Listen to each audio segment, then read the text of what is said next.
Hello everyone, it's Bobby here. I'm just doing this video today to show you that I've been working on the suspension bits. So what I've done, I've taken my old subframe out that I built, which has a straight cantilever type anti-roll bar, and I went and made another version. This one was out of T45. I would have videoed the whole process of swapping it, but I'm just on my own, so I can't do that and video at the same time. So this time I'm using an Evo anti-roll bar, which is 22mm outer diameter, and it's a solid bar, whereas that one is a 22.2 and it's a hollow bar with a 4mm wall. So when I did this, I've kept the same bracket for the lower arm, and I've added an extra hole on this one, and to do that it just meant that I'd be equal from the lower arm and the rear toe arm. Also meant I had to trim my fuel line for now, because this bar along here would have fouled because it came up to about here. So currently I've just trimmed that down.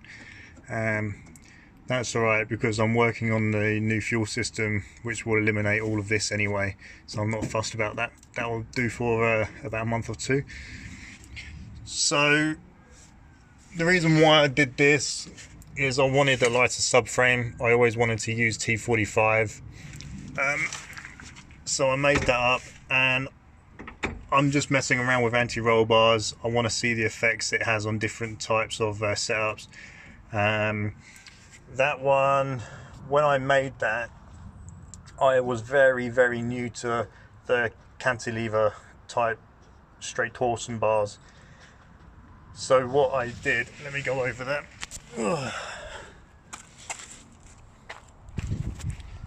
So when I made this, I'm still learning all of this as I go. It's a lot to take in. I mounted it down here, whereas the original mounting is around here somewhere. Around here. What I didn't know is on this type of setup you have to have it mounting as close to the end as possible to stop a bit of bowing of the bar. And it's stiff, but what it's doing is, I've noticed that it's doing the correct twisting motion, but just at the last section it's doing the twisting and then bowing down ever so slightly. So as you're going around the corner, it does its job first of all, you can feel it, and then it just dips away. So I'm going to redesign this one and put a connection down from here, this subframe mounting to the chassis, which will be probably another bar tube or some kind of bracketry, and then have the mounting up here to bring it from here over outwards.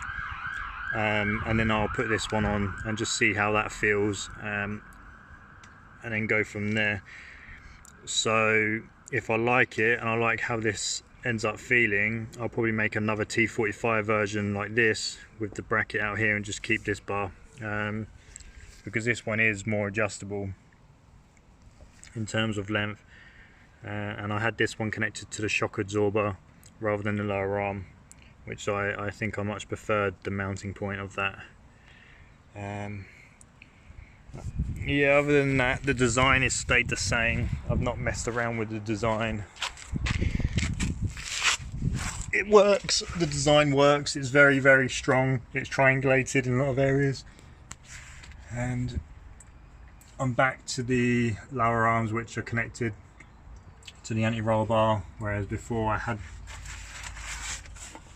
grab this, I had the drop link connected to the back of the shock here, and that went down to the anti-roll bar. So that is that. So that's what I've been working on today. I've just got to make some new bushings for the rod ends. I've got to trim them down. So yeah, then I'll be able to go for a test drive this week and hopefully see how this roll bar works out. So as I said, this is from an Evo, so it starts off at 22. You can get aftermarket ones for like 24, 27. I think in the US they even do like a 28mm bar. So I could always just change the bar out and keep this set up. So yeah, that's pretty much what I've been working on for the day. Got it all mounted up right. So I'll finish it hopefully midweek and then go for a drive, and then I can report back. Thank you guys.